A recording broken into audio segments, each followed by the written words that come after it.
the missing ingredient. Hello, little adventurers, and welcome back to our story corner. Today, we're hopping into a tasty tale about the very fluffy, very funny bunny friends.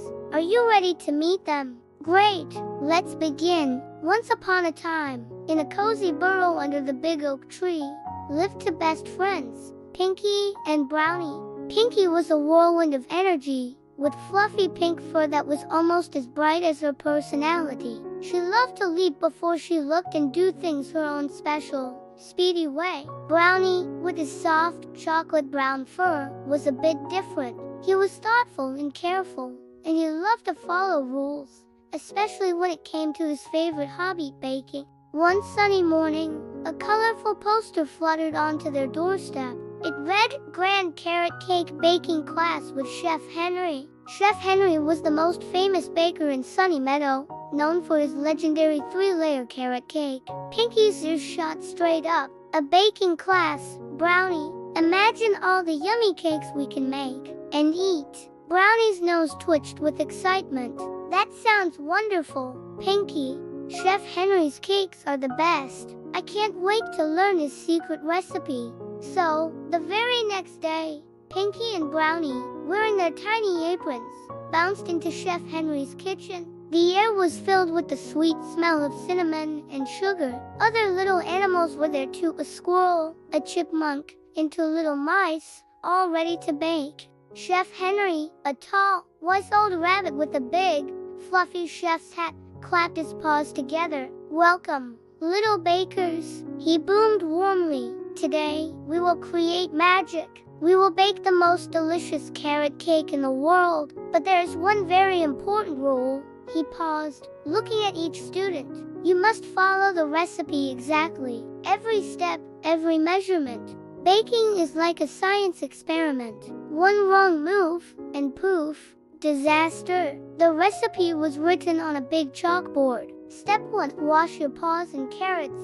Brownie went straight to the sink, scrubbing his paws and carrots until they were squeaky clean, just like the instructions said. Pinky, however, saw the big bowl of flour and couldn't resist. "Washing is boring," she giggled, dipping her paws into the flour and making a white cloud. Flour dusted her nose and ears. "Look, Brownie, I'm a snow bunny." Brownie giggled but pointed to the board. "Pinky, we have to follow the steps." Next, Chef Henry showed them how to measure the ingredients. 2 cups of flour, 1 cup of sugar, 1 teaspoon of baking soda, he announced, demonstrating with precise, careful movements. Brownie watched intently, leveling his flour with a little knife and making sure his sugar was exactly 1 cup. He carefully measured the baking soda, just as Chef Henry had shown. Pinky, on the other hand, was getting impatient. "Measuring is so slow," she thought.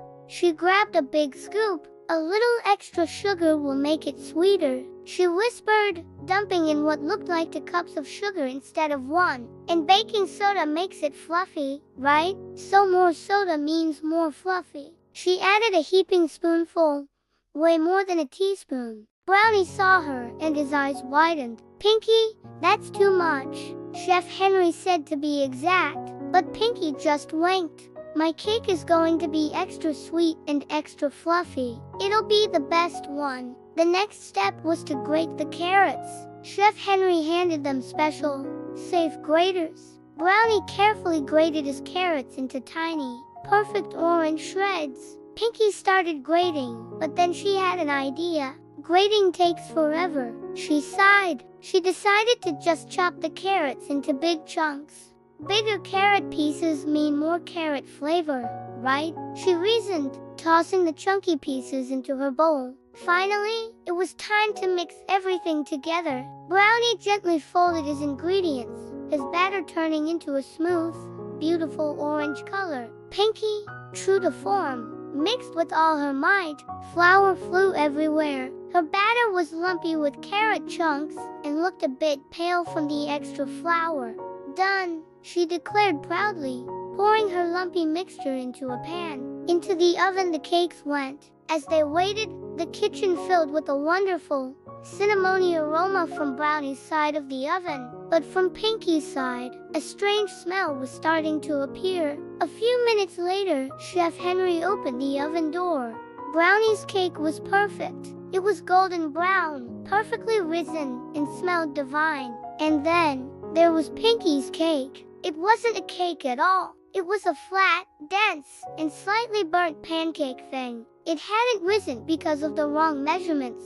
It was pale and chalky from too much flour, and the big carrot chunks were still hard. Pinky's ears drooped. She looked at her sad, flat cake and then at Brownie's beautiful, fluffy cake. A little tear rolled down her cheek. Chef Henry came over and put a comforting paw on her shoulder. "Ah, Pinky," he said gently. "What do you think happened here?" Pinky sniffled. "I didn't follow the instructions. I thought my way was faster and better. I thought more sugar would make it sweeter and more baking soda would make it fluffier. But I was wrong." Brownie shared a piece of his perfect cake with her. It was moist, sweet, and absolutely delicious. As Pinky took a bite, she understood. "Your cake is amazing, Brownie," she said. "You were right. Following the instructions is important." Chef Henry smiled. "Exactly. Following instructions isn't about being boring, Pinky. It's about learning the right way to do things first. Once you master the rules, then you can start to experiment and create your own special recipes. But you must build on a good foundation." From that day on, Pinky became a much more patient baker. She learned that taking your time and following the steps carefully was the real secret ingredient to success. She and Brownie had many more baking adventures, and while Pinky still had her speedy, energetic spark, she always remembered the lesson of the lumpy carrot cake. And so, my little friends, the next time you're building with blocks, doing a craft, or helping in the kitchen, remember Pinky and Brownie. Following the instructions is the first step to creating something truly wonderful. Thanks for joining our story today. I hope you had fun. Don't forget to like and subscribe for more amazing adventures. See you next time. Bye-bye.